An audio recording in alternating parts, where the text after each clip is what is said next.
Hello students. तो हम लोग पैराबोला में आज सेकंड क्लास करने वाले हैं और इस सेकंड क्लास में आज आपको सिखाएंगे शिफ्टेड पैराबोला की डिफरेंट कैरेक्टर के बारे में। कल भी इसके यानी पहले वाली क्लास में मैंने आपको इसके कॉन्सेप्ट पे बहुत सारे क्वेश्चन करके दिखाए हैं। आज कुछ और अनदर टाइप ऑफ क्वेश्चन को ऐड करेंगे। आज हम सीखेंगे फोकल कोड क्या होता है, उसकी क्या प्रॉपर्टी होती है। इन डिफरेंट वे में आज हम लोग सीखने चल रहे हैं, जो कि ऐसा कॉन्सेप्ट हमको ये डेवलप करेंगे जो IIT JEE mains advance and any type of engineering entrance के लिए काफ़ी इंपॉर्टेंस होता है। समय को बर्बाद नहीं करते हुए सीधे सीधे हम एक क्वेश्चन पे आ रहे हैं और क्वेश्चन यहाँ ले रहे हैं हम। क्वेश्चन है कि किसी पैराबोला के लिए वर्टेक्स भी गिवन है। किसी पैराबोला का वर्टेक्स भी गिवन है 2,1 पे, वर्टेक्स का कोऑर्डिनेट है और साथ ही उस पैराबोला के लिए डायरेक्ट्रिक्स का इक्वेशन गिवन है। किसी पैराबोला के लिए डायरेक्ट्रिक्स का इक्वेशन गिवन है y is equal to x minus 1। किसी पैराबोला के लिए वर्टेक्स का कोऑर्डिनेट गिवन है, उसका डायरेक्ट्रिक्स का इक्वेशन गिवन है और कह रहा है कि फाइंड करो आप इक्वेशन ऑफ दैट पैराबोला। उस पैराबोला का इक्वेशन फाइंड आउट करो। बहुत आसान है और बहुत कॉन्सेप्टुअल भी है। तो आइए इसको सीखते हैं कैसे इसको हमको सॉल्व करना पड़ेगा। ध्यान दीजिएगा, किसी भी पैराबोला की बात हो रही है जिसके वर्टेक्स और डायरेक्ट्रिक्स गिवन है, इस बात को ध्यान में रखेंगे कि इसका वर्टेक्स ओरिजिन पे नहीं है तो शिफ्टेड पैराबोला होगा। लेकिन मन में मान लीजिएगा कि एक ऐसा पैराबोला था, एग्जैक्टली ये नहीं है, एग्जैक्ट तो कुछ और आएगा, लेकिन मन में मान के चल रहे हैं कि कुछ अगर ऐसा होता तो क्या हम कह सकते थे। अगर सपोज करिए कि इस तरीके का एक पैराबोला था तो ये वर्टेक्स का कोऑर्डिनेट भी होता है, यहाँ पे इसका फोकस का कोऑर्डिनेट s होता है, इधर डायरेक्ट्रिक्स की लाइन होती है dd डैश। ऐसा सिचुएशन होता है। अब इसी एजम्पशन से हम आगे बढ़ेंगे। अब ध्यान दीजिएगा, आपके पास डायरेक्ट्रिक्स यानी ये इक्वेशन गिवन है y minus x plus 1 is equal to 0। ये डायरेक्ट्रिक्स की लाइन होती है, ये डायरेक्ट्रिक्स गिवन है और ये vertex of the parabola 2,1 given है।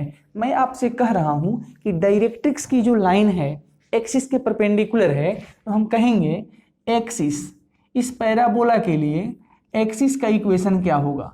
तो एक्सिस क्या होता है? ये एक्स एक्सिस जो दिख रहा है, एक्सिस ये है। एक्सिस और डायरेक्ट्रिक्स परपेंडिकुलर होते हैं, तो एक्सिस का इक्वेशन मैं लिखने जा रहा हूं। और एक्सिस का इक्वेशन कैसे लिखेंगे? तो एक्सिस एक ऐसा लाइन है जो इसके साथ परपेंडिकुलर होगा। तो बोलिएगा, इसके परपेंडिकुलर अगर एक लाइन लिखना होगा तो कैसे लिखेंगे? y plus x plus lambda is equal to 0। ये हमारे पास एक्सिस का इक्वेशन आ गया। हम कहेंगे इक्वेशन नंबर 1 यानी एक्सिस पास कहाँ से कर रहा है? तो वर्टेक्स v से, और v का कोऑर्डिनेट है 2,1 यानी इसका वर्टेक्स इसको सेटिस्फाई करेगा। तो अगर आप इस सभी एक्स वाई के वैल्यू यहाँ पुट कर देंगे तो 2 plus 1 plus lambda is equal to 0 solve करोगे, लेमडा का वैल्यू -3 आएगा। इसको उठाकर यहाँ रख देते हैं। तो फ्रॉम फर्स्ट इक्वेशन में जब जाएंगे तो ये बन जाएगा y plus x minus 3 is equal to 0। ये आता है सेकेंड इक्वेशन। और ये हो गया हमारे पास एक्सिस। ये क्या आया? ये पैराबोला का एक्सिस का इक्वेशन आ गया। अब ध्यान दीजिएगा, आपके पास एक्सिस आ चुका है, आपके पास एक्सिस आ चुका है। आपके पास सपोज करिए एक पॉइंट ये डी है, तो पॉइंट डी क्या है? Intersection of axis with directrix. अगर एक्सिस और डायरेक्ट्रिक्स का इंटरसेक्शन हम सॉल्व करेंगे तो पॉइंट डी आ जाएगा। तो आपके पास लाइन 1 और 2 एक्सिस और डायरेक्ट्रिक्स है, यानी हम कहेंगे सॉल्व करना होगा इक्वेशन नंबर 1 एंड 2 को। इक्वेशन 1 और 2 को सॉल्व कीजिएगा तो डी का कोऑर्डिनेट मिलेगा, यानी डायरेक्ट्रिक्स जिस पॉइंट पे एक्सिस को कट किया है वो पॉइंट मिलेगा। तो आइए इस इक्वेशन 1 और इक्वेशन हमने क्या लिख दिया, अब इसको अब 1 लिख लिया था, कोई बात नहीं है, इसका नाम आप रख लीजिए, यह इक्वेशन ए था। तो इक्वेशन ए और इक्वेशन 2 को सॉल्व करना पड़ेगा। इक्वेशन ए और इक्वेशन 2 को सॉल्व करेंगे तो आइए सॉल्व कर देते हैं। यहाँ y का वैल्यू x माइनस 1 था, उसको लाकर इसमें रख देते हैं। तो y का वैल्यू x माइनस 1 रख लीजिए। तो x माइनस 1 ये plus x minus 3 is equal to 0 और ये बन जाएगा 2x इज इक्वल टू 4 और यहाँ से आ गया x का वैल्यू 2। जब x का वैल्यू 2 आ गया तो यहाँ रखेंगे तो y का वैल्यू कितना आ जाएगा, 1 आ जाएगा। यानी x का वैल्यू जब 2 आ गया और y का वैल्यू 1 आ गया, इसका मतलब था इस पॉइंट D का कोऑर्डिनेट मिल गया और D का कोऑर्डिनेट हो जाएगा 2,1। अब ध्यान दीजिएगा वर्टेक्स मालूम है, intersection of axis with directrix मालूम है, तो फोकस का कोऑर्डिनेट निकल सकता है क्या। मान लिया कि यह x1 y1 है, तो इस फोकस और इस पॉइंट D का मिड पॉइंट वर्टेक्स भी होता है। तो आइए लिख लेते हैं x1 प्लस ये 2 अपॉन 2 करेंगे तो ये 2 के इक्वल आएगा और यहाँ से x1 का वैल्यू भी 2 आ जाएगा। उसी तरीके से y1 प्लस 1 अपॉन 2 का वैल्यू 1 आएगा और y1 का वैल्यू यहाँ से आ जाएगा 1। तो यानी आपके पास फोकस इस वक्त आ रहा है 2,1, यानी x1 y1 निकल गया ना, 2,1 फोकस निकल गया। जब फोकस निकल गया तो काम हमारा समझिए कि 90% तो नहीं बोलेंगे, 85% हो गया। मान लिया कि ये S था, ये कोई पॉइंट P है और इसका कोऑर्डिनेट x, y है। इसको थोड़ा सा एक्सटेंड कर देते हैं, है ना, और यहाँ से इसको भी एक्सटेंड कर लीजिए। डायरेक्ट्रिक्स का लाइन था, यहाँ से इस पे हम परपेंडिकुलर ड्रॉ कर लेंगे, ये वाला कंडीशन, ये m होता है और यहाँ पे पैराबोला का डेफिनेशन अप्लाई करेंगे। यानी according to definition of parabola, according to definition of parabola SP is equal to EPM, तो E का वैल्यू तो 1 हो जाता है, यानी PM SP फोकस से पॉइंट P का डिस्टेंस बोलिए, तो x माइनस 2 का whole square plus y minus 1 का होल स्क्वायर अंडर रूट, ये SP होता है। SP is equal to PM, point P का डायरेक्ट्रिक्स के साथ परपेंडिकुलर डिस्टेंस जब आप निकालेंगे तो ये बन जाएगा y minus x plus 1 upon under root 2। अब आप क्या कीजिए, एक साइड में रूट दिख रहा है तो इस रूट को हटाने के लिए स्क्वायरिंग बोथ साइड, जब आप स्क्वायरिंग करोगे तो ये 2 यहाँ आ जाएगा, तो 2 into x minus 2 square plus y minus 1 square is equal to y minus x plus 1 the whole square. ये आपके पास पैराबोला आ गया जिसको फाइंड करने के लिए कहा गया था और this is the required answer, ये इसका आंसर हो जाएगा। आइए इसी सीक्वेंस में एक और क्वेश्चन है हमारे पास, बहुत बढ़िया क्वेश्चन है, उसको भी सॉल्व करेंगे, फिर आगे आपको सिखाएंगे कोड की प्रॉपर्टी।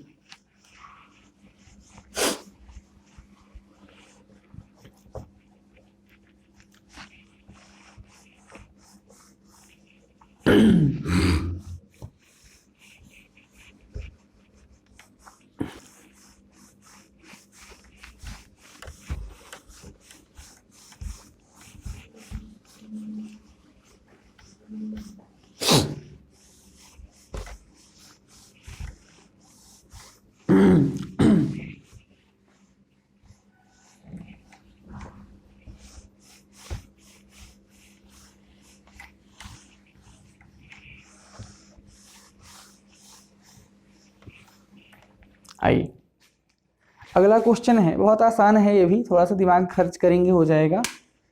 1 मिनट।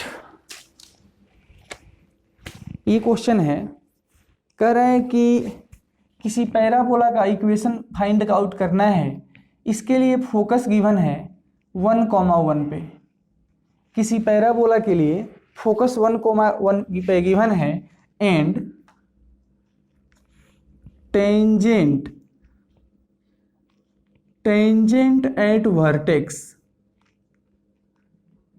वर्टेक्स का जो टेंजेंट है वो इस तरीके का है, line x plus y is equal to 1, ये टेंजेंट है उसके वर्टेक्स पे। तो कह रहा है आप फाइंड करो equation of the parabola, find the equation of parabola. बहुत आसान है, सिंपल है। किसी पैराबोला का फोकस गिवन है, अब कैसा पैराबोला होगा ये तो आप समझ जाइए कि शिफ्टेड पैराबोला है, क्योंकि एक्स वाई दोनों शिफ्ट हो रहे हैं। तो मान लिया मन में कि अगर पैराबोला ऐसा होगा, क्योंकि एजम्पशंस तो लेना ही पड़ेगा, अगर पैराबोला ऐसा है, सपोज किया कि यहाँ पे इसका फोकस एफ है या एस है, जो कुछ भी है, तो ये इसका वर्टेक्स है, तो वर्टेक्स का टेंजेंट ये होता है, वर्टेक्स का टेंजेंट। अब सीखिए मेरे से, वर्टेक्स का टेंजेंट क्या क्या डिफाइन करेगा। वर्टेक्स का टेंजेंट गिवन है, इसका मतलब था कि टेंजेंट, देखिए वर्टेक्स का टेंजेंट ये है ना, टेंजेंट का इक्वेशन पहले लिख देते हैं, x plus y minus 1 is equal to 0। ये टेंजेंट जो लाइन ये गिवन है वाई वाई डैश, ये लाइन, ये वाई वाई डैश जो लाइन है एग्जैक्टली क्या है, एक लाइन है जो एक्सिस के परपेंडिकुलर है और इसका फोकस गिवन है 1,1 पे। तो मैं अगर कहूँ आपसे कि axis is a straight line, axis is a straight line which is perpendicular to this line, axis is a straight line which is perpendicular to y dash, यानी इस टेंजेंट लाइन के परपेंडिकुलर आपका लाइन ये बनेगा x x dash, और x x dash यहाँ axis हो सकता है, तो एक्सिस का मतलब है फिलहाल एक्स एक्स डैश, और एक्स एक्स डैश एक्सिस कहलाएगा। एक्सिस का इक्वेशन यानी इसके परपेंडिकुलर एक लाइन लिखना पड़ेगा, और ये x minus y plus constant k is equal to 0, ये एक्सिस आएगा। हम कहेंगे कि आपका एक्सिस जो है पास कर रहा था फोकस से, और फोकस का कोऑर्डिनेट था 1,1, तो यानी ये 1,1 इसको सेटिस्फाई करेगा। तो 1 और x के बदले 1, फिर से माइनस वाई के बदले 1 प्लस के इक्वल टू 0 सॉल्व करोगे तो यहाँ से k का वैल्यू 0 आता है। इस k को उठाकर रख दो यहाँ, तो आपके पास एक्स एक्स डैश यानी एक्सिस का इक्वेशन आ जाएगा x minus y is equal to 0। आपके पास ये फर्स्ट इक्वेशन आ गया, सपोज कर लीजिए, और ये जो इक्वेशन था, ये इक्वेशन आपके पास मान लीजिए इक्वेशन नंबर ए था। तो आपके पास फिलहाल क्या क्या दिख रहा है वो देख लीजिएगा। इक्वेशन ए यानी ये वाली लाइन है वाई वाई डैश, और equation x x dash axis का इक्वेशन गिवन है। मैं अगर आपसे कहता हूँ कि इस tangent line y y dash और एक्स एक्स डैश एक्सिस की लाइन को इंटरसेक्शन करेंगे तो इसके लिए क्या मिल जाएगा, इसका वर्टेक्स मिल जाएगा। यानी हम सॉल्व करेंगे लाइन 1 एंड लाइन ए को, 1 एंड ए को जब सॉल्व कीजिएगा तो पॉइंट ओ का कोऑर्डिनेट मिलेगा। अब देख लीजिए इक्वेशन 1 एंड 2 में y वहाँ निगेटिव है वहाँ पॉजिटिव ऐड कर देते हैं। फर्स्ट प्लस सेकेंड इक्वेशन कीजिएगा तो 2x इज इक्वल टू 1 हो जाएगा। 2x इज इक्वल टू 1 तो x का वैल्यू 1/2 आ जाएगा। x का वैल्यू जब 1/2 आएगा तो y का वैल्यू भी 1/2 ही आएगा। x का वैल्यू यहाँ पुट कर दो y निकल जाएगा, अदरवाइज यहीं पे x पुट कर दीजिए y निकल गया। ये एक्स वाई का वैल्यू एग्जैक्टली क्या आया वो देखिएगा, ये आपके पास वर्टेक्स का कोऑर्डिनेट आ जाता है। जब वर्टेक्स का कोऑर्डिनेट आ जाता है तो हम डायरेक्ट्रिक्स का इक्वेशन लिख लेंगे यहाँ से। तो आइए थोड़ा सीखते हैं डायरेक्ट्रिक्स का इक्वेशन कैसे बनेगा। तो directrix is a straight line. Directrix क्या होता है, एक स्ट्रेट लाइन होता है जो इसके पैरेलल होता है। डायरेक्ट्रिक्स अगर ये बनेगा डी डी डैश, अगर ये डायरेक्ट्रिक्स होना चाहता है तो ये वाई वाई डैश के पैरेलल होगा।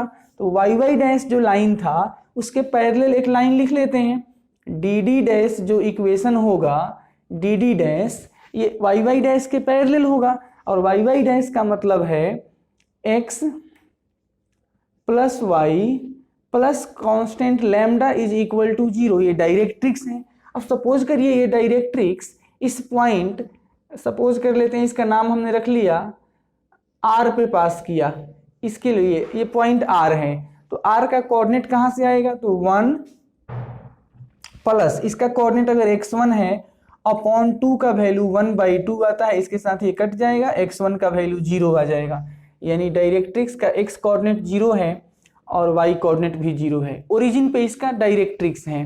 तो ये लाइन पास कहाँ से कर रहा है, ये लाइन हम कहेंगे सिंस डी डी डैश पास कर रहा था, पॉइंट आपका है R से, और R का कोऑर्डिनेट ले लीजिए 0,0। तो ये 0 0 इसको सेटिस्फाई करेगा, तो यहाँ से मिलेगा लैम्डा इज इक्वल टू 0। इस लैम्डा को उठाकर यहाँ रख दो तो डायरेक्ट्रिक्स डी डी डैश का इक्वेशन जनरेट हो जाएगा x plus y is equal to 0।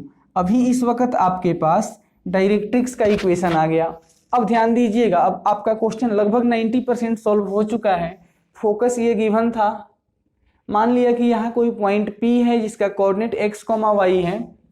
P से डायरेक्ट्रिक्स के पास परपेंडिकुलर ड्रॉ किया, ये 90 डिग्री बन जाता है, ये m है। अब यहाँ पे पैराबोला का डेफिनेशन अप्लाई कर देंगे। पैराबोला का डेफिनेशन होता है SP is equal to MP, distance from a fix line is equal to distance from a fix point. SP बोल दीजिए कितना होता है, तो under root x minus 1 square plus y minus 1 square is equal to MP। इस directrix के साथ point का परपेंडिकुलर डिस्टेंस कितना होगा, तो ये हो जाएगा x plus y upon under root 2। अपने सुविधा के लिए हम स्क्वायरिंग कर देते हैं दोनों साइड, तो 2 यहाँ आ जाएगा, तो twice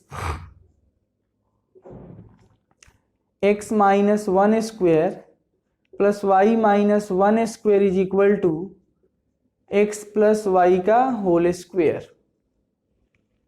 this is the required parabola. जिस पैराबोला की बात पूछी गई थी वो पैराबोला हमने सॉल्व कर दिया। तो ये है हमारे पास। अब आइए सिखाते हैं पैराबोला का जनरल इक्वेशन अगर गिवन होगा तो वहां पे क्या क्या बात आपको ध्यान देने की जरूरत पड़ेगा। आइए सीखते हैं। तो अभी की क्लास तक कल और आज की जो मैंने बात आपको पढ़ाया, इस दोनों को मिलाकर के मैंने आपको शिफ्टेड पैराबोला सिखा दिया। उसके बाद आपको सिखा दिया डिफरेंट वे में अगर आपको डिफरेंट पैरामीटर दिए जाएंगे और इक्वेशन जनरेट करने के लिए कहा जाएगा तो आप कैसे जनरेट करेंगे। अब इसके बाद कहानी कुछ और अलग होने जा रहा है, बने रहिए मेरे साथ।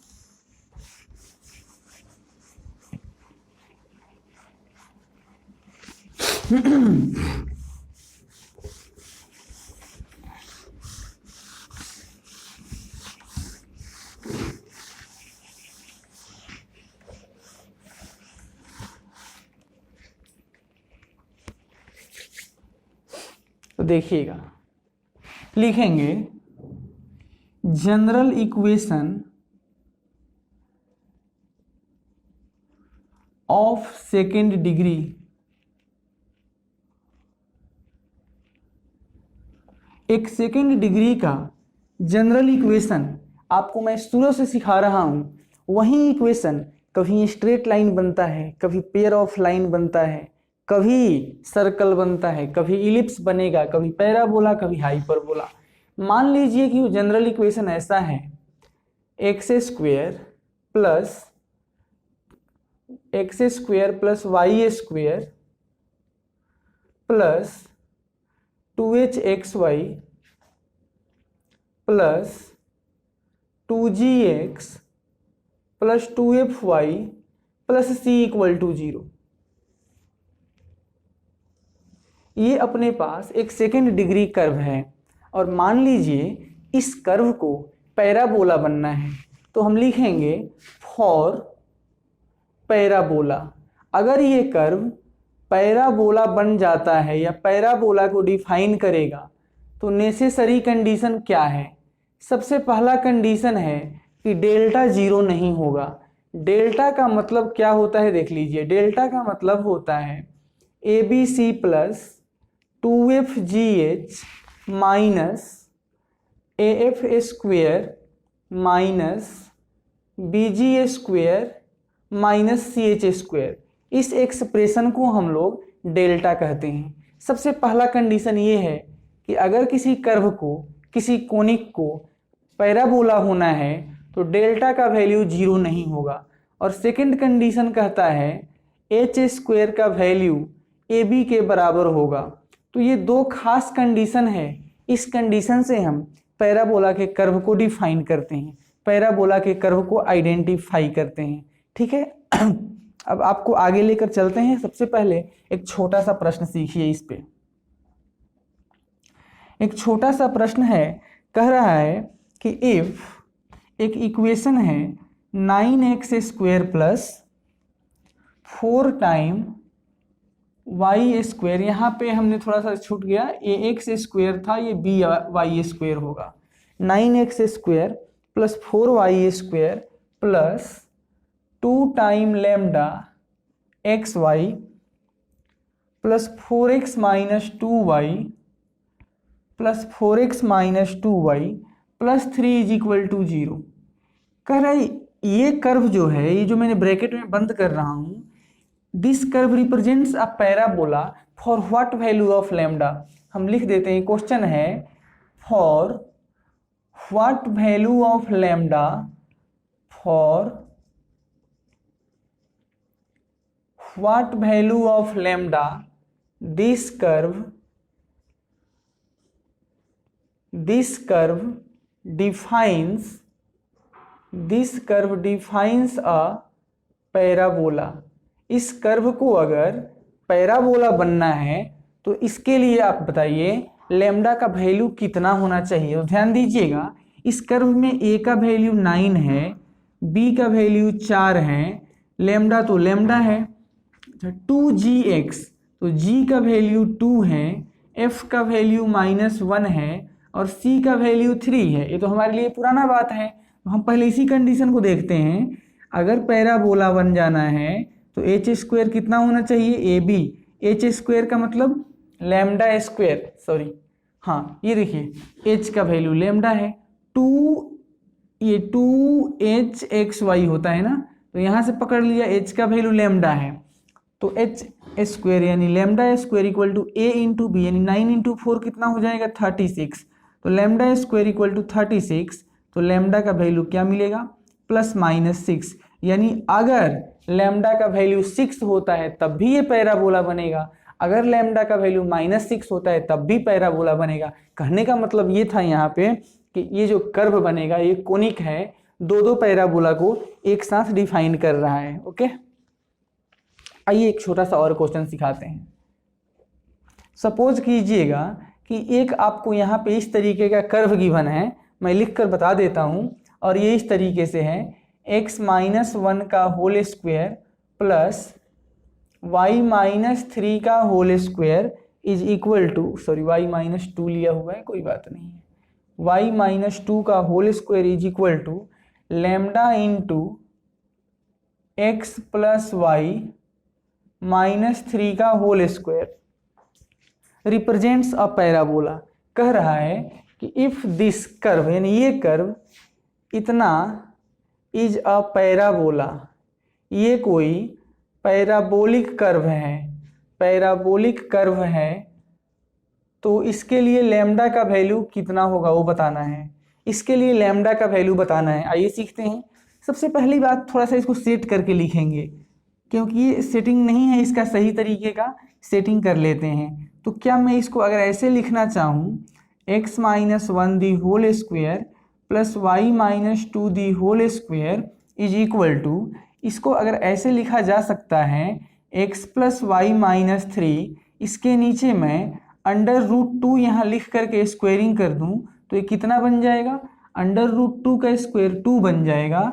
यानी उस 2 को कैंसिल करने के लिए यहाँ पे √2 लिख देंगे, और यहाँ लैम्डा था तो इसको अंडर लैम्डा मैं लिख देता हूँ, थोड़ा सा बड़ा लिख देते हैं, काफ़ी छोटा हो गया, इज इक्वल टू, इस लैम्डा को यानी अगर मैं अंदर करूं तो अंदर में मैं लिख सकता हूं √2 लैम्डा, और इसको अलग ब्रैकेट करके होल स्क्वायर कर दिया। क्या ऐसा हो सकता है? देख लीजिए, लैम्डा स्क्वायर बाहर आ जाएगा, 2 से 2 अभी भी कैंसिल आउट हो जाएगा, यानी पूरा सिस्टम बराबर है। तो इसका मतलब ये हो जाएगा, ये बन जाएगा SP square is equal to, SP square is equal to E into, यानी E इंटू PM का होल स्क्वायर। अब ये E स्क्वायर हो गया तो क्या हो गया, इसेंट्रिसिटी तो 1 होता है ना, इसेंट्रिसिटी 1 होता है, और 1 का स्क्वायर कोई दिक्कत नहीं है। तो आप बता दीजिए यहाँ से, PM का मतलब तो ये पूरा ये डब्बा हो जाएगा। तो इसेंट्रिसिटी किसके बराबर आ गया, √2 लैम्डा के बराबर। स्क्वायरिंग करोगे तो E स्क्वायर यानी इसेंट्रिसिटी 1 ही रहेगा, 1 इज इक्वल टू 2 लैम्डा, तो लैम्डा का वैल्यू 1/2, यानी अगर लैम्डा का वैल्यू 1/2 होगा तो ये कर्व एक पैराबोला को डिफाइन कर सकता है। क्या मेरी बात पकड़ में आ रही है? अगर आपके पास इस क्वेश्चन में लैम्डा का वैल्यू 1/2 आएगा तो ये जो कर्व दिख रहा था यह एक पैराबोला को डिफाइन कर सकता है। आइए आपको आगे लेकर चलते हैं हम फोकल कोड में। फोकल कोड से पहले एक चीज और आपको मैं बता सकता हूं यहाँ पे, जो कि बहुत ज्यादा यूजफुल है। थोड़ा सा स्पेस चाहिए, रफ करना पड़ेगा।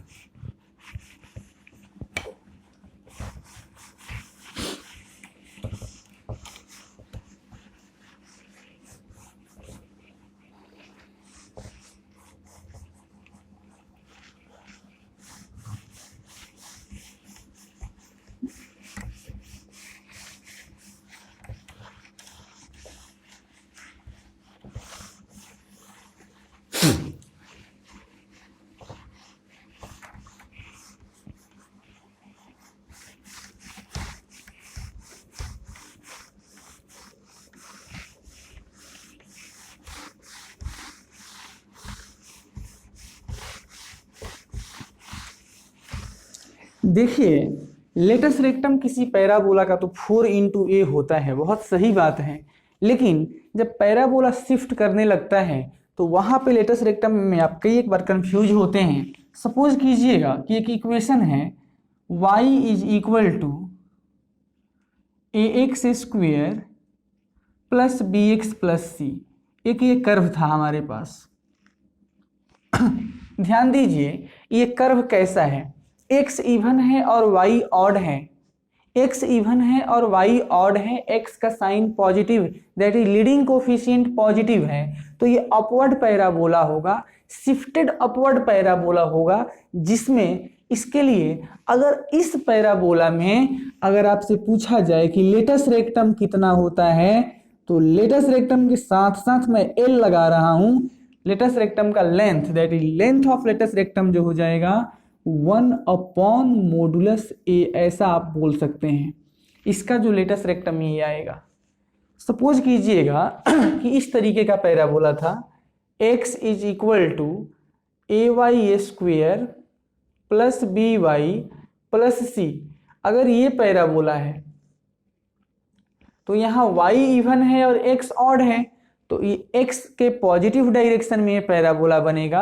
और दूसरी बात ये है, x के पॉजिटिव डायरेक्शन में तो बनेगा ही बनेगा। ये राइट हैंडेड पैराबोला अगर हो जा रहा है तो इस वक्त यहाँ पे जो इसका लेटस रेक्टम का लेंथ आएगा वो आ जाएगा 1/the leading coefficient the whole mod. इस चीज को भूलें कभी नहीं, बहुत काम का है, छोटा फॉर्मूला है लेकिन बहुत काम का है। ये लेटस रेक्टम का लेंथ जो होता है 1/mod द लीडिंग कोफिशिएंट होता है। इस फॉर्मूले से हम लोग काम करते हैं, लेटस रेक्टम का लेंथ यहाँ से निकालते हैं।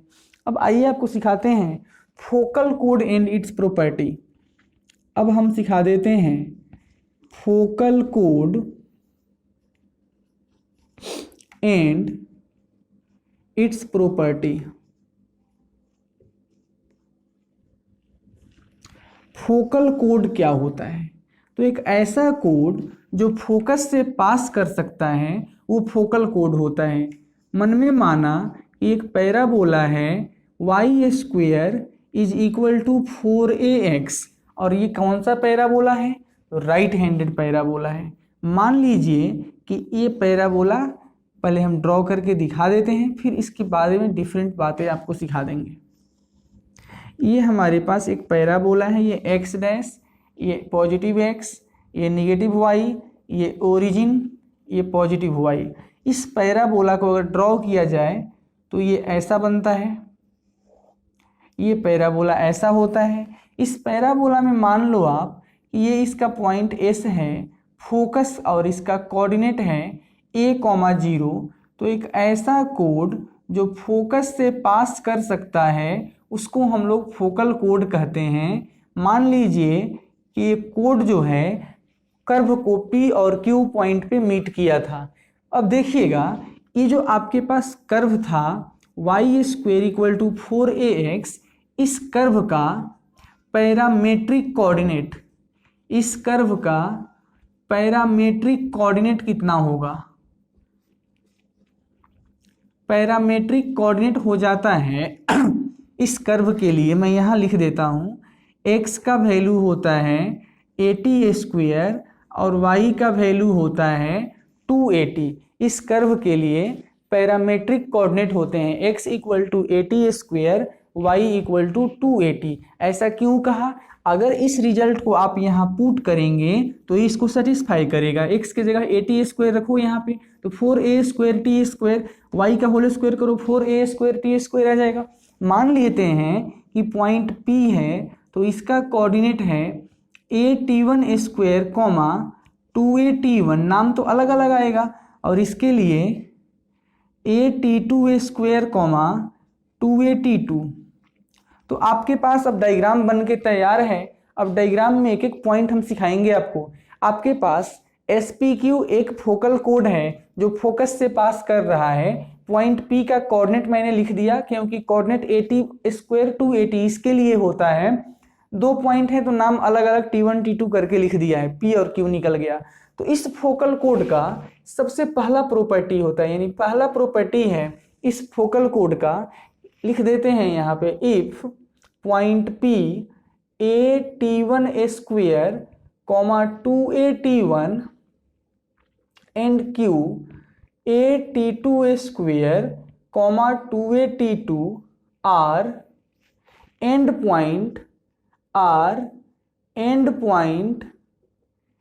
पॉइंट ऑफ फोकल कोड, एंड पॉइंट्स ऑफ फोकल कोड, देन एक रिजल्ट होता है यहाँ T1 T2 is equal to -1। और बहुत खास फॉर्मूला है, बहुत यूजफुल है।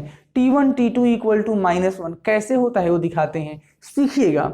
मैं अगर कहूँ यहाँ पे कि PSQ तीनों पॉइंट एक ही लाइन पे हैं, यानी कि हम लिख सकते हैं यहाँ पे इसके प्रूफ में, थोड़ा सा एक लाइन में हो जाएगा, प्रूफ इसका कर देते हैं। हम लिखेंगे कि point P, point S and point Q are collinear.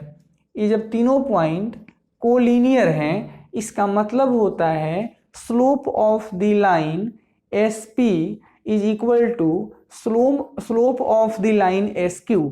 अगर मैं आपसे कहूँ कि SP लाइन का स्लोप बताओ तो क्या formula, y2 minus y1 that is 2AT1 minus 0 upon x2 minus x1 AT1 square minus a। ये PS का स्लोप था। SQ का स्लोप निकालेंगे तो ये बन जाएगा 2AT2 minus 0 upon AT2 square minus a। अब ध्यान से देखिए तो समझ में आ जाएगा, यह 2a से 2a दोनों साइड कट गया, ऊपर आ जाएगा T1 अपॉन, यहाँ से a कॉमन हो जाएगा तो ये T1 square minus 1 is equal to, यहाँ T2 है और यहाँ पे a कॉमन करेंगे तो T2 स्क्वायर माइनस 1, a से a को कट दो, यहाँ पे क्रॉस मल्टीप्लाई कर लो तो ये T1 into T2 square minus के साथ ये T1 इज इक्वल टू, इस T2 को यहाँ लेकर आ जाओ तो T2 इंटू T1 स्क्वायर, ये हो जाएगा माइनस T1। ये T1 से आप देख लो ध्यान से, ये आपके पास थोड़ा सा गलत लिख रहा हूँ मैं, ये माइनस, ये T1 है, यहाँ T2 से मल्टीप्लाई हुआ था तो ये T2 है। ठीक है, देखिएगा तो ये क्या बनने वाला है, ये T1 T2 कॉमन करेंगे, यहाँ से T1 T2 कॉमन किया तो यहाँ पे T2 है और इधर आके माइनस T1 बन जाएगा। इधर देखो माइनस T1 पहले से है और इस T2 को इधर भेज दिया तो ये T2 माइनस T1 बन गया, ये बन गया T2 माइनस T1। तो T2 माइनस T1 और ये हो गया आपके पास T2 माइनस T1। वेट, हमने कुछ ना कुछ मिस्टेक किया है, चेक करना पड़ेगा। T1 square minus a, T2 square minus a। तो जब यहाँ T2 से मल्टीप्लाई करेंगे तो T2 into T1 square, very good, गलत यहाँ पे हमने लिखा है, गलती हुआ है, गलती लिख दिया। देखिए एक स्टेप हम स्किप कर रहे थे, उसके बीच में ज़्यादा जल्दीबाजी हो गया। ये ऊपर T1 है और नीचे है T1 square minus 1 is equal to, यहाँ पे क्या है T2 है और ये कितना है तो T2 स्क्वायर माइनस 1। जब इसको क्रॉस मल्टीप्लाई करेंगे तो ये T1 इंटू T2 स्क्वायर और ये minus T1, is equal to T2 यहाँ आएगा तो T2 into T1² minus T2। अब यहाँ से मैं T1 और T2 को कॉमन कर लेता हूँ तो ये बन जाएगा T2 और इधर से आ जाएगा minus T1 is equal to, ये T1 इधर आ गया और माइनस T2 ये पहले से था, तो T1 माइनस T2 से T2 माइनस T1 को मैंने कैंसिल कर दिया तो क्या बन जाएगा T1 T2 is equal to -1। Exactly देखा जाए तो ये तो कटेगा नहीं जब तक इसमें से माइनस कॉमन नहीं करेंगे, तो यहाँ एक माइनस करके इसको काटा है तो T1 T2 is equal to -1। तो आइए थोड़ा सा मेरे साथ बने रहिएगा, आपको कुछ और बात सिखा देते हैं। पैराबोला में अगर आपके पास किसी कोड के दो एंड पॉइंट हैं T1 और T2 के रिस्पेक्ट में लिखा गया है तो प्रोडक्ट ऑफ T1 T2 -1 होगा। तो आइए यहाँ सीखते हैं। इस पॉइंट Q को मैं एक्सप्रेस करना चाहता हूँ तो यह A तो रहेगा, T2² को क्या लिखोगे तो T2² का मतलब हो जाएगा 1/T1² माइनस में, तो माइनस का स्क्वायर तो प्लस में आ जाएगा ना, कोई दिक्कत नहीं है। ये -2A और T2 का मतलब कितना हो जाएगा 1/-T1, तो यानी Q का कोऑर्डिनेट ये भी पॉसिबल है। इसके बाद आपको आगे हम लेकर चलते हैं, बने रहिए मेरे साथ। ये सबसे पहला प्रॉपर्टी है कि किसी फोकल कोड का अगर एंड पॉइंट P और Q हैं जिसके coordinate AT1² to AT1 and AT2² to AT2 है तो वहाँ पे आपको बताना पड़ता है कि T1 T2 का वैल्यू जो होगा -1 होगा, T1 T2 का जो वैल्यू होगा -1 होगा। सबसे पहला प्रॉपर्टी है जिसको मैंने प्रूफ भी करके दिखा दिया और ये बहुत यूजफुल है।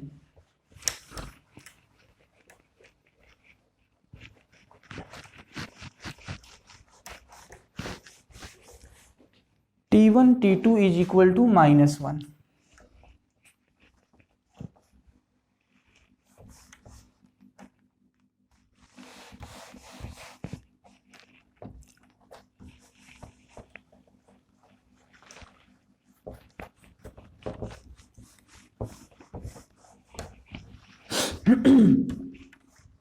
T1 T2 is equal to -1 याद रखेंगे।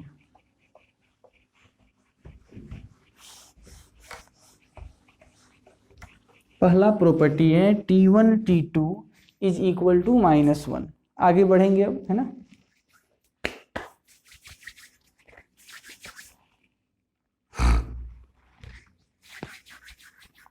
प्रॉपर्टी नंबर 2, प्रॉपर्टी नंबर 2 कहता है, यही लिख देते हैं, second property, length of this PQ कह रहा है लेंथ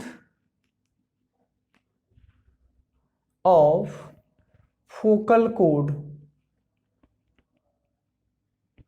लेंथ ऑफ जो फोकल कोड होता है वो होता है A into T plus 1/T का whole square. Length of focal कोड यानी जो लेंथ आपको PQ दिखाया गया है, इस PQ का लेंथ जो होगा A into T1 plus T2 का होल स्क्वायर होता है। P आपके पास जो लेंथ है फोकल कोड का वो होता है A into T1 plus T2 का A into T plus 1/2 T का होल स्क्वायर। इसको थोड़ा सा प्रूफ अगर करना चाहते हैं तो आप कर सकते हैं, वैसे कोई दिक्कत नहीं है, बहुत आसान है ये भी। देखिए कैसे करना है। मान लीजिए कि जनरल कोऑर्डिनेट है, ये T1 T2 अब नहीं है, सीधा सीधा आप ले लीजिए, यह AT² है और ये 2AT है। तो अगर आप बता सकते हैं तो बता दीजिएगा।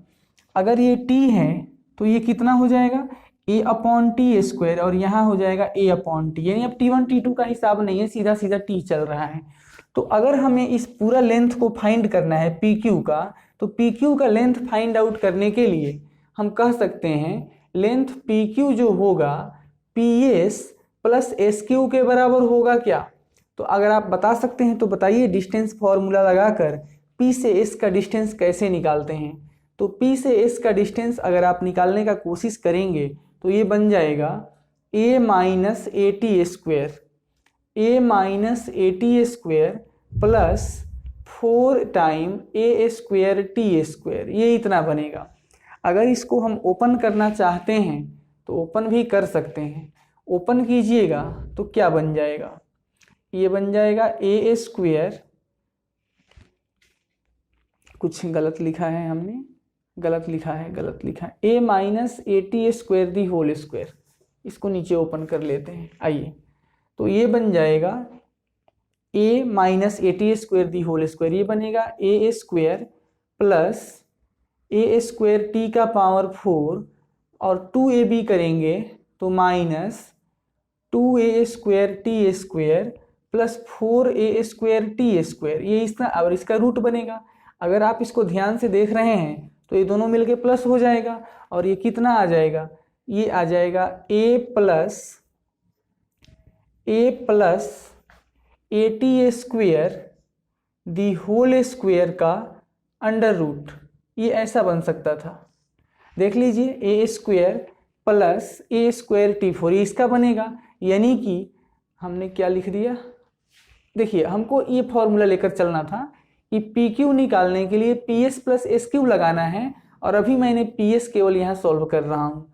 तो ये जो पी एस चल रहा था, पी एस कितना आ गया, a plus a t square, root हट जाएगा, इस 2 से रूट कट जाएगा, एस पी निकल गया। सिमिलरली एस क्यू निकाल सकते हैं आप, अंडर रूट एस का कोऑर्डिनेट मालूम है और क्यू का कोऑर्डिनेट मालूम है यहाँ पे, तो ये बन जाएगा a minus a upon t square the whole square plus 4 time a square upon t square. आइए इसको सॉल्व कर देते हैं।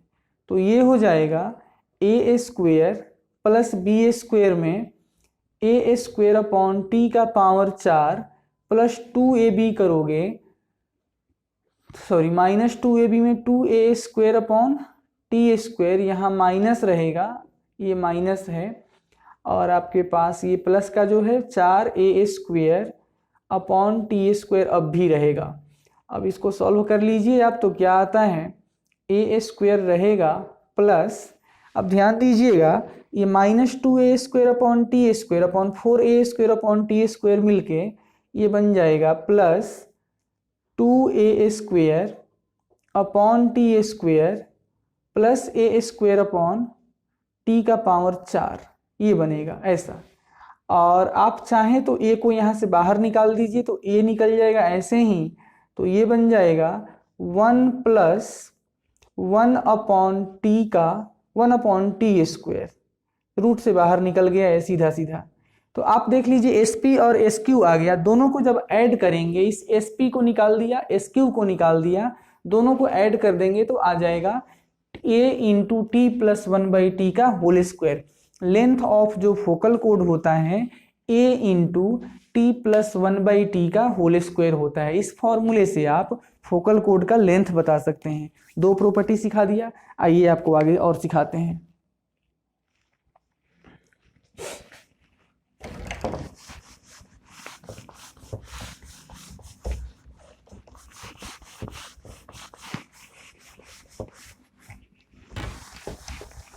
लेंथ ऑफ फोकल कोड जो होता है ये होता है a into T plus 1/t का होल स्क्वायर। याद रखना पड़ेगा, फॉर्मूला ही मेन है मैथ में। अगर आप फॉर्मूला पे पकड़ बना लेते हैं तो आप बाकी आगे कुछ नहीं है, बाकी प्लस माइनस मल्टीप्लाई डिवाइड करते रहिए, कैलकुलेशन करते रहिए। सबसे पहला काम है फॉर्मूले पे अच्छे तरीके से पकड़ बना लेना। ये आपका पहले से मैंने बनाया था डायग्राम, इसका नाम P रख लिया था। 2 प्रॉपर्टी हो चुका है, तीसरी प्रॉपर्टी सीखिएगा।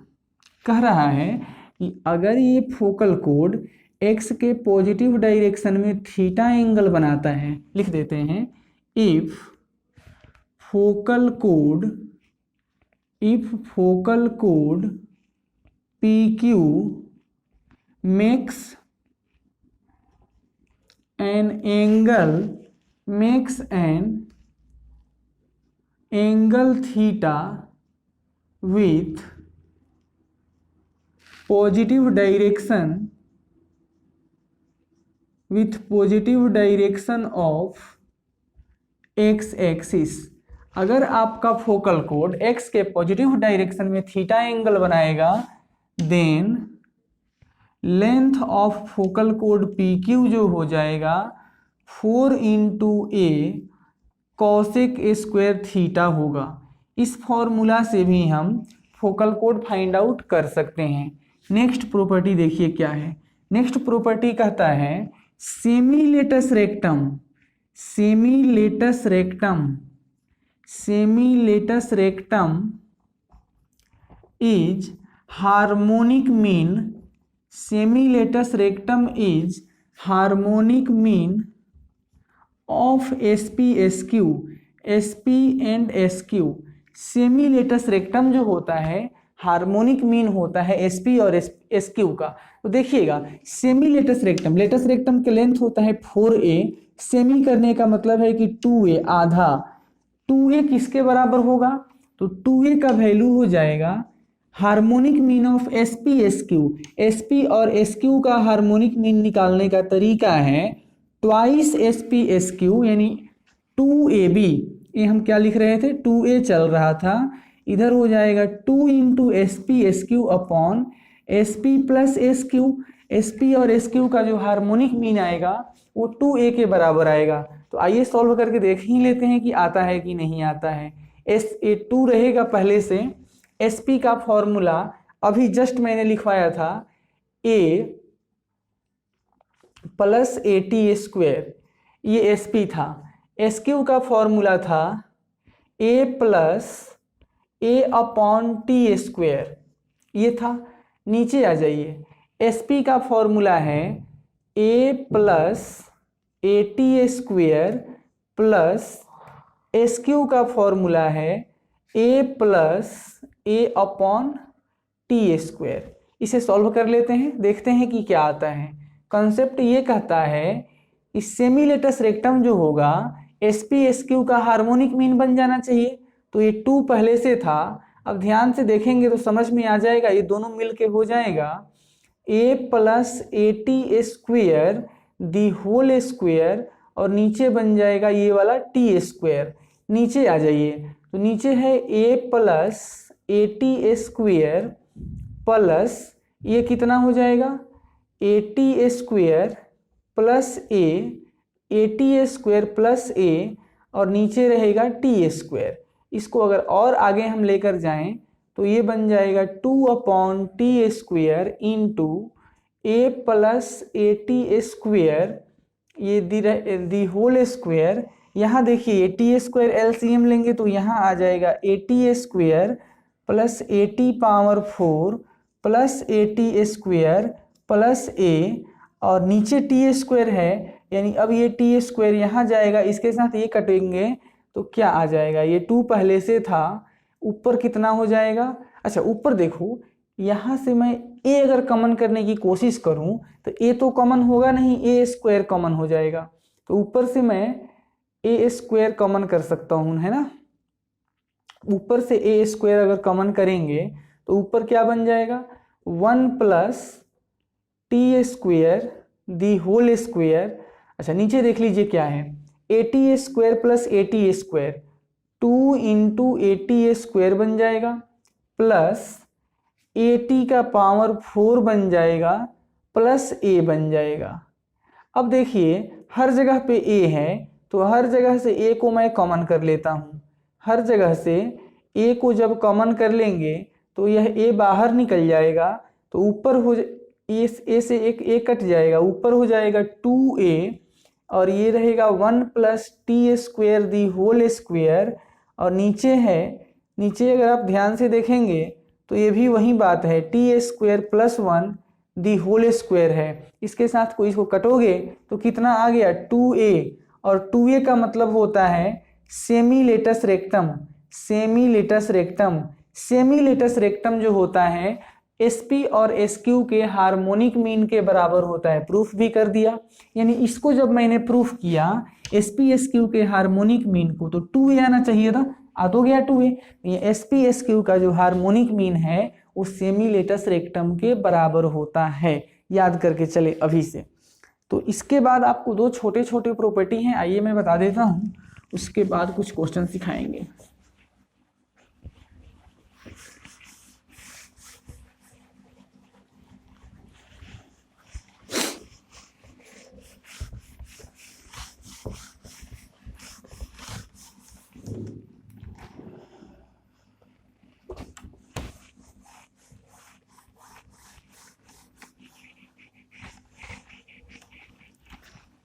अब नेक्स्ट प्रॉपर्टी ये बोलता है कि अगर फोकल कोड को डायमीटर मानकर एक सर्कल ड्रॉ किया जाए तो वर्टेक्स के टेंजेंट को सर्कल टच करेगा। और इसके बाद एक और प्रॉपर्टी है कि फोकल कोड को डायमीटर मानकर अगर सर्कल ड्रॉ कर देंगे तो सर्कल डायरेक्ट्रिक्स को टच करेगा। इसी दो प्रॉपर्टी को सीख लीजिए, फिर क्वेश्चन में हम लोग आ जाएंगे।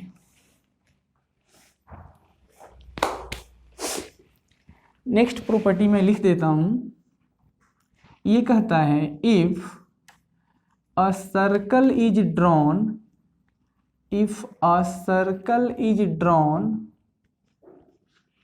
यूजिंग यानी बाई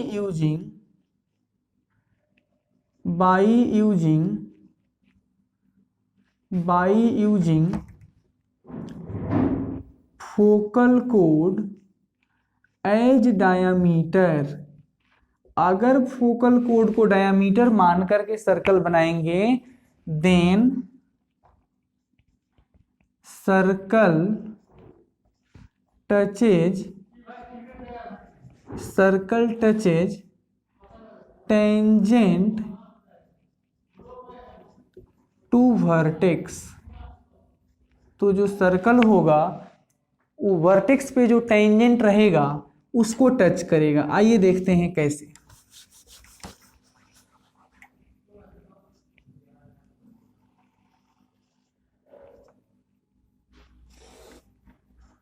मान लिया कि ये पैराबोला है, ये इसका वर्टेक्स है, ये था आपके पास इसका फोकस एस।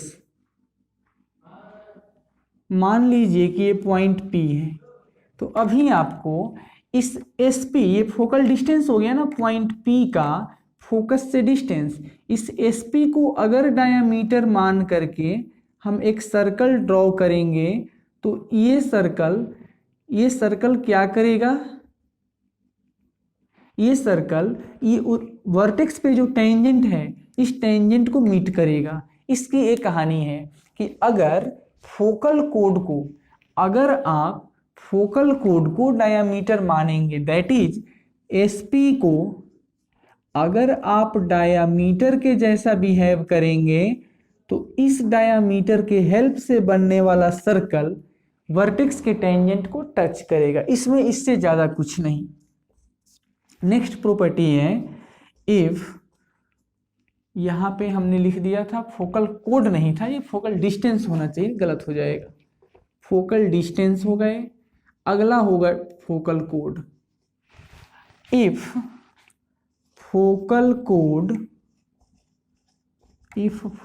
कोड इज, ऐसे लिखिए if a circle is drawn, if a circle is drawn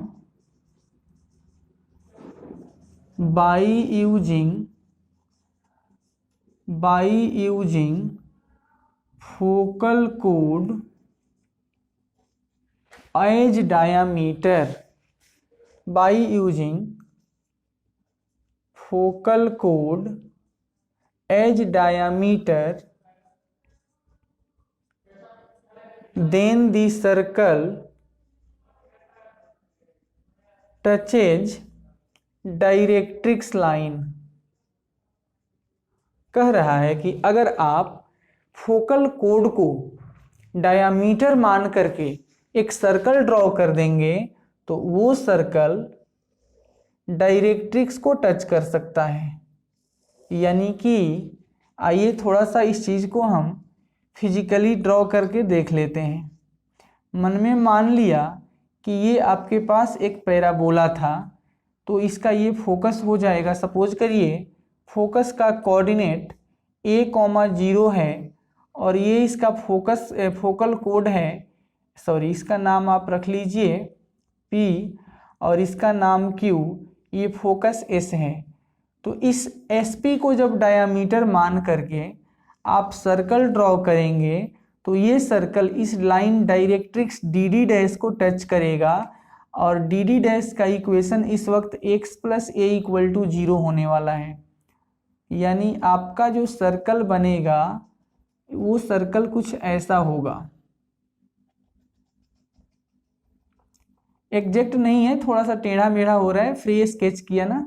यानी आप इस PQ को यानी फोकल कोड को डायमीटर मानकर जब सर्कल ड्रॉ करेंगे तो ये सर्कल आपके वर्टेक्स आपके डायरेक्ट्रिक्स DD डैश को टच करेगा। इसको एक्चुअली यहाँ से जाना था, ऐसे निकलना था, बट कोई बात नहीं, आप समझिएगा। इस फोकल कोड को डायमीटर मान के जो सर्कल बनाया जाएगा वो सर्कल इसके डायरेक्ट्रिक्स लाइन को टच करेगा।